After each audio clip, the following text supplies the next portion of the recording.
Have you ever asked yourself, if today were the last day you could love someone, what would you do differently?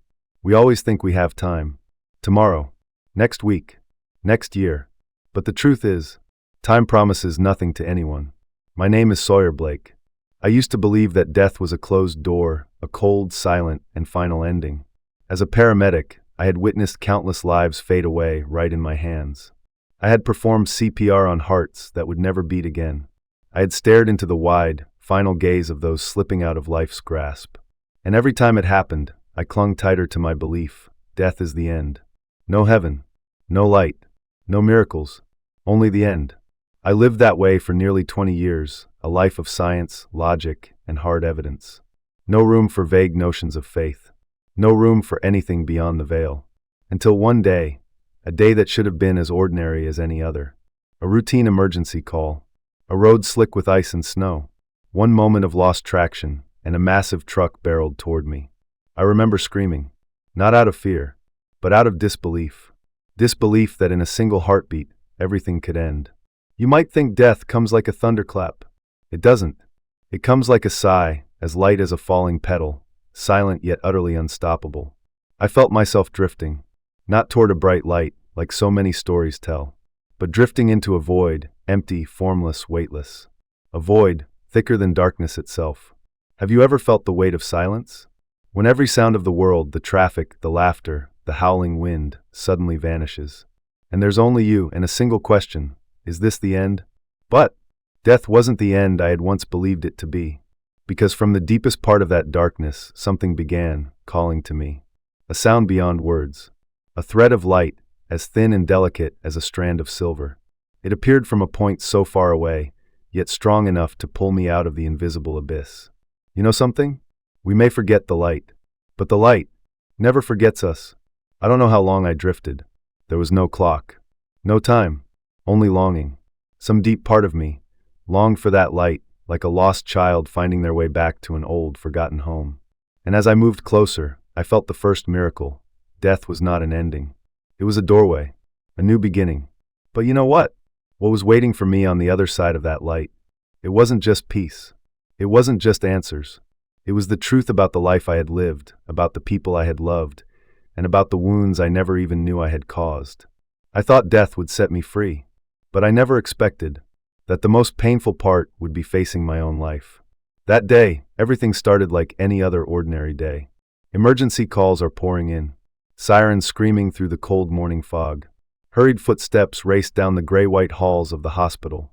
I, Sawyer Blake, wearing my reflective jacket, gripping my emergency bag tightly, my heart pounding not just from the cold, but from that familiar feeling. Today, someone out there would need me. It had been snowing for 3 days straight. The roads were slick as glass. The bare branches of trees bent low under the freezing weight. No one was truly safe out there. But for us, when people needed help, we had to go. The radio crackled to life. Multiple vehicle crash on Highway 74. Several injured. Immediate assistance requested. No hesitation. No second guessing. I tightened my grip on the steering wheel. My partner gave a quick nod, the unspoken look that said, "Let's go." We charged into the snowstorm. Massive flakes, like blinding white hands, pounded against the windshield. The road ahead was no longer clear. Only a blurry white ribbon stretching into the unknown. A frozen labyrinth. Have you ever driven through a blizzard? It feels like swimming through an invisible ocean, with no idea where the surface is or where the depths lie. The screech of tires. The howl of twisting metal. My scream was swallowed up by the roaring wind. A truck! Out of control. Coming straight for us. No time to swerve. No way out. In that moment, I understood I was no longer in control of anything. The world spun wildly. Glass shattered. The air itself seemed to splinter into cold, sharp fragments. My body was tossed like a rag doll, slammed against the door, thrown across the steering wheel, breaking apart along with the screeching metal. I tried to breathe, but my lungs wouldn't listen. The air grew thick and heavy. Each breath was a blade slicing through my chest. I wanted to move. I couldn't. I wanted to scream. I couldn't. There was only silence. A silence heavier and thicker than the snowstorm outside. Have you ever felt that moment when your body betrays you, when every muscle, every vein no longer belongs to you? I felt it, and I understood. I was dying. No blinding light. No choir of angels. Only a slow, unstoppable slide into darkness. I don't know when I finally let go. I just remember that, for a moment, I looked up through the shattered windshield at the gray sky and thought, so this is it. But right then, just when it seemed everything was over, something strange happened. I felt myself drifting, leaving my body, growing lighter, fading away. No more pain, no more screaming, only a weightlessness so complete, it was as if I were dissolving. I looked down at myself, at that battered, broken, lifeless body, and felt no connection to it anymore. And something even stranger, I wasn't afraid. The fear was gone. Only one question echoed in my mind. If this is death, why am I still here? I had left my body behind. But what was waiting for me ahead? It was not an ending. It was a strange journey beyond anything I could have ever imagined. I drifted. Not fast. Not slow. Just drifted. No weight. No form. No chains holding me down. I was no longer a body. No longer a name. No longer a paramedic badge pinned to my chest. Have you ever wondered, when you no longer have a body, what are you? The simplest answer is this: you are everything you have ever felt. I didn't see with my eyes. I didn't hear with my ears. I didn't think with my brain. I felt. At first, there was emptiness. A space vaster than any universe I had ever imagined. No up. No down. No before. No after. Only an ocean of absolute, perfect stillness. I tried to call out my name. No sound came. I tried to remember my life. But the memories shattered like pieces of glass falling into a deep abyss, silent, with no echo, no response. I drifted through a darkness as thick and soft as black velvet. And yet, strangely, it wasn't frightening. That darkness was not cold, was not hostile. It simply was. I realized, fear of the dark is the fear of those still bound to the world. But here, when everything had been stripped away, darkness was just another note in the great symphony of the universe. I didn't know how long I had been there. Here, there was no time. Only moments that stretched into eternity or vanished in the blink of an eye. And then, I felt it. Something, far off in the distance. A wordless calling, a nameless longing. Light, a tiny point of light, as small as a star in the night sky, as delicate as a single drop of dew clinging to a flower petal. But to me, in that moment, it was the entire universe. I wasn't pulled toward it. I wasn't pushed. I chose to move toward it, like a lost child seeing a flickering light at the end of a dark alley, like a fragile boat finding a lighthouse in a black sea. With every step closer, the light grew larger, warmer, more alive. Not just a light for the eyes, but a light for the soul. I could feel it: love, comfort, welcome, a kind of love that asked for nothing in return. No judgment, just simple existence. Do you know that feeling? The feeling of being seen, truly seen down to your deepest scars and cracks, and still being embraced without condition? I understood. I wasn't being cast out. I was being invited in. And as I drew closer to that gate of light, a new feeling rose within me. Someone was waiting for me. Not with a voice, not with words, but with presence. A presence stronger than any fear, softer than any embrace. I stopped, just one breath away from the light. But that single breath, it could have been an entire lifetime. I wasn't afraid. I wasn't hesitant. I simply waited. And then from within that light, a voice spoke. One single question, yet it shook my soul to its very core. I stood there, right before the gate of light. No more darkness. No more weight. Only pure presence. And before me was them. No face. No gender. No fixed form. They were simply light. But from that light poured a love so powerful, it melted away every fear, every doubt, every wound. I thought I would be afraid. But I wasn't. I just wept. Not with tears, but with my very soul. Have you ever been loved so deeply that you could no longer hold yourself together? Loved despite all your mistakes, all your cracks, all the things you were most ashamed of? I was loved like that, in that very moment. And then, they spoke. Not through sound, not through language, but directly into the deepest core of my soul. One single question: Sawyer, have you truly lived? And I didn't know how to answer. In that moment, my entire life came rushing back like a flood. I saw the days I merely existed, repeating like a machine. The moments I chose work over family. The times I buried my emotions, hiding my tears behind mechanical smiles. I saw the apologies I never spoke, the hands I never reached for, the hearts I unintentionally hurt in my rush to move faster. I had never truly lived. I had only existed. Have you ever felt that your entire life, all your achievements, your races, your striving, suddenly felt weightless, like dust in the wind, when standing before the absolute truth? I have, at that very moment. And then they asked again, have you loved enough?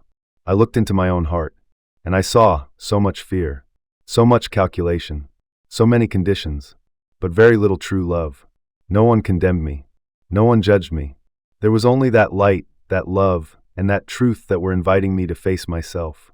I began to weep, not out of fear, but because for the first time I saw everything I had missed. I had been given so much, opportunities, love, forgiveness, and yet I had lived as if I were immortal, as if I had endless tomorrows to love, to forgive, to begin again. But tomorrow is never guaranteed. And then, they whispered, love is all that remains. Only love. I bowed my head, not out of fear, but out of gratitude. Gratitude for being allowed to see. Gratitude for still having one more chance, however small, to change, to love, to truly live. But before I could return, I had to look back at everything. Every moment I lived, every moment I loved, and every moment I had lost. As the light enveloped me, I thought I would dissolve forever into that love. But they, the sacred being of light, did not let me stop. Look again. Their voice echoed, not as a command, but as a gentle invitation. And then, before my eyes, my life began to unfold. Not like watching a movie, not like flipping through the pages of an old journal, but like reliving it all. Every moment, every emotion, every choice. I saw myself at age 7, holding my little dog as it died in my arms, sobbing until I couldn't breathe. I felt that primal pain, the pain of a heart discovering, for the first time, both love and loss. I saw myself at 16, saying cruel words to my best friend over a simple misunderstanding. And I didn't just remember. I felt the sadness, the hurt, in my friend's heart. I saw myself at 30, missing my father's birthday dinner because of a long shift at work. I remembered thinking, it's okay, there will be other times. But that dinner, it was the last one. My father passed not long after. I saw his eyes that night, not angry, not disappointed. Just a quiet sadness, a gentle look that seemed to say, I still love you, no matter how busy you are. Every moment I loved, every moment I missed, every word I spoke, every silence I kept, all of it left an eternal echo. Nothing disappears. Nothing is ever just a small thing. Everything was woven into the tapestry of my soul and the souls of those I had touched. And then, I began to see the greater lessons. I saw the times I clung to anger like a suit of armor. The times I refused to forgive, thinking I was protecting myself. But in truth, I was the one imprisoned. Resentment is a cage. Forgiveness is the key. Not forgiving doesn't hurt the other person more. It only cuts deeper into your soul. I saw the times I loved, but held back. Loved, but with conditions. Loved, but with fear of being hurt. I came to understand that true love isn't about loving when things are easy. It's about loving even when the other person isn't perfect. Because real love is a gift, not a contract. I saw how many small miracles I had missed, a quiet smile, a brilliant sunset, my mother's trembling hand when I visited her. I always thought, there will be a next time. But life doesn't promise a next time. Awakening is realizing that this moment is one of a kind, is a gift, is eternal. I learned, not from lofty philosophies, not from dogmatic teachings. I learned from the very moments I once overlooked. And then the presence whispered, now you have seen. Now you know. What will you choose? I had seen it all, the wounds, the love, the missed chances. But did I have the courage to return, to live differently, to love more completely? I stood at the edge of a choice. To remain in the eternal light where there was no more pain, no more regret. Or to return to the world I once knew, where loss, sorrow, and imperfection awaited me. I looked up at the presence. There was no command, no pressure, only absolute freedom. Do you wish to stay, or do you wish to return? The voice came like a gentle melody carried through the stillness. I closed my eyes, and in that deep darkness I saw the face of my aging mother, still waiting for her son to come home each evening. The eyes of children, still longing for the warmth of an embrace. The quiet souls hurting, hopeless, waiting for a single ray of light. I knew I couldn't stay, not out of duty, not out of pressure, but because of love. I bowed my head before the presence, and my heart quietly spoke, give me a second chance. To love more, to forgive more, to live more fully. And then, a powerful force pulled me back. No more gentle drifting. No more warm embrace. Instead, a searing pain pierced through every fiber of my soul. I felt it, flesh and bone. Wait. A burning, searing pain. Every cell felt like it was exploding. Every heartbeat thundered into the void. Rebirth. There is no fairy tale. It is a battle. A struggle between life and death. I opened my eyes. Cold fluorescent lights. The panicked faces of doctors. Urgent shouting. I wanted to say something, but I couldn't. There were only tears. Tears not from physical pain, but because I was alive. The days that followed. It was a long and difficult journey. Every step is to learn how to walk again. Every breath relearned. Every sharp pain was shooting through my spine. But each time I opened my eyes, I saw a beam of sunlight slips through the window. A hand gripping mine tightly. A shy, hopeful smile. And I knew I was alive. Truly alive. I was no longer the old Sawyer Blake, the busy, distant man cold toward life. I was a new Sawyer, a soul that had died and been born again. Now, every moment I live is a silent thank you. Every touch, every word, every glance is a small flower I offer back to the universe. You might ask, aren't you afraid of death anymore? I smile. No, I'm no longer afraid of dying. I'm only afraid of not loving enough before I die. I know that when the final moment comes, the only thing I'll take with me won't be possessions. It won't be status. It will be the moments I choose to love. If today were the last day you could love someone, what would you do differently? Start now, right now, with the person beside you, with yourself, because love is the only eternal thing. There are days when the pain makes me not want to open my eyes. There are days when I ask myself, can I make it through one more day? My body felt like a cramped prison, every small movement a massive battle. But then, I remembered that light, that love, that forgiveness. I remembered the promise I made.